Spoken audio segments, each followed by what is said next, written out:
Merci d'être venu aussi. 34 ans que ça dure. Mais l'idée qu'avait eue M. Miconnet en 1981 de créer l'association des indépendants du Perche et promouvoir l'art sous toutes ses formes est restée dans notre tradition jusqu'à maintenant.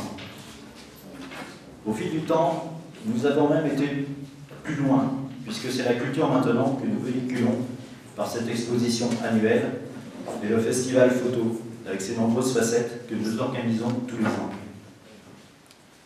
Entre ces moments forts, c'est notre journal L'Aéropage qui nous permet de faire des liaisons et de nous rattacher. Le numéro 19 vient d'ailleurs de sortir. Pensez à vous abonner pour garder le lien. La culture, c'est ce mélange savant qui permet de mieux nous connaître les uns les autres. C'est cette petite poudre qui, bien répandue, engendre l'écoute, le respect et l'appréciation de son voisin, qu'il soit sur son palier de droite ou dans un autre pays, ou qu'il ait même une autre religion. Ces rencontres sont souvent de vraies rencontres, avec des échanges d'amitié, de partage, et d'écoute où l'art n'est que le catalyseur. C'est toujours un moment d'émotion de vous recevoir et de se rendre compte que votre présence va bien au-delà de vos créations. Message d'espoir, message de bonheur dans ce monde où la communication devient paradoxalement de plus en plus difficile, alors que l'informatique et l'Internet devraient davantage nous en faciliter la tâche.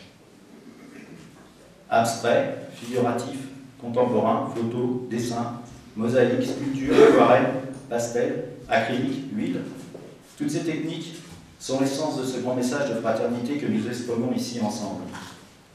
D'ailleurs, pour rester dans la joie de vivre, nous lançons un concours photo dont le thème est « Photographier le bonheur de vivre dans la communauté commune des Portes du Perche ». Les 20 meilleurs clichés seront exposés ici pendant le 8e festival photo fin septembre. Et avant de partager le verre de l'amitié, je tenais à remercier les bénévoles ainsi que nos soutiens comme le Conseil général, la communauté de communes et la municipalité. J'ai vu que Luc était là, si Luc veut bien dire quelque chose.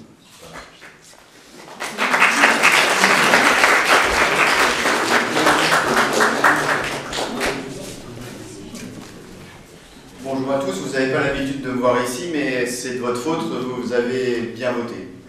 Merci, merci à vous tous. Donc juste quelques mots, mon discours est beaucoup moins préparé que n'est celui de Didier, et je vais simplement souligner le fait que je connaissais mieux Courant d'Art que les indépendants du Perche, puisque le Courant d'Art allait jusqu'à Thiron-Gardet, et finalement l'art a été précurseur dans le regroupement de nos territoires, puisque il y a 2 ans, peut-être aussi malheureusement à cause du décès de Claude, les 2 structures se sont regroupées pour, je dirais, pour le plaisir de tous, de manière à ce que nous soyons plus forts pour présenter nos différents artistes.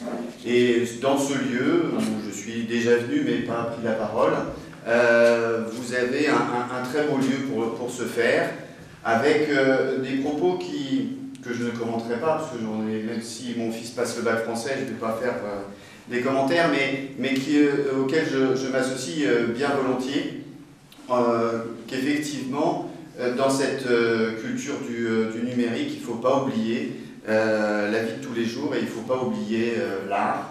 L'art que l'on peut encenser et surtout dimensionner différemment grâce au numérique. C'est ce que nous allons essayer de faire grâce aux usages du numérique et grâce à l'école du code.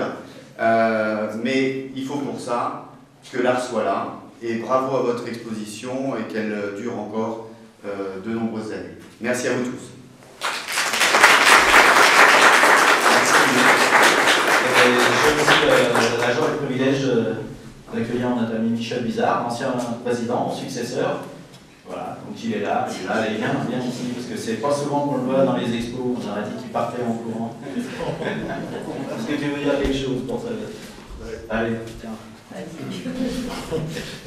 Moi, je suis toujours très content de voir que j'étais le 2e président des indépendants du Perche. J'étais remplacé à la présidence par Didier, qui a pris les choses en main et qui fait vivre l'association, et j'en suis très heureux.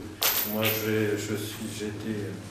me consacre maintenant à la commune de Mossé, dont je suis une maire. Donc, je suis très très heureux de voir que tout continue à vivre dans les sous-sols du château qui ont été utilisés par les indépendants du Perche au début, dès le début, je crois. Ouais. Et on avait même aménagé les salles on a posé nous-mêmes les cimaises pour pouvoir exposer. Donc voilà, je suis très heureux. Didier a pris les choses en main et fait vraiment beaucoup de choses. Et justement avec la photo, avec courant d'art aussi. Et c'est un vrai bonheur. Voilà.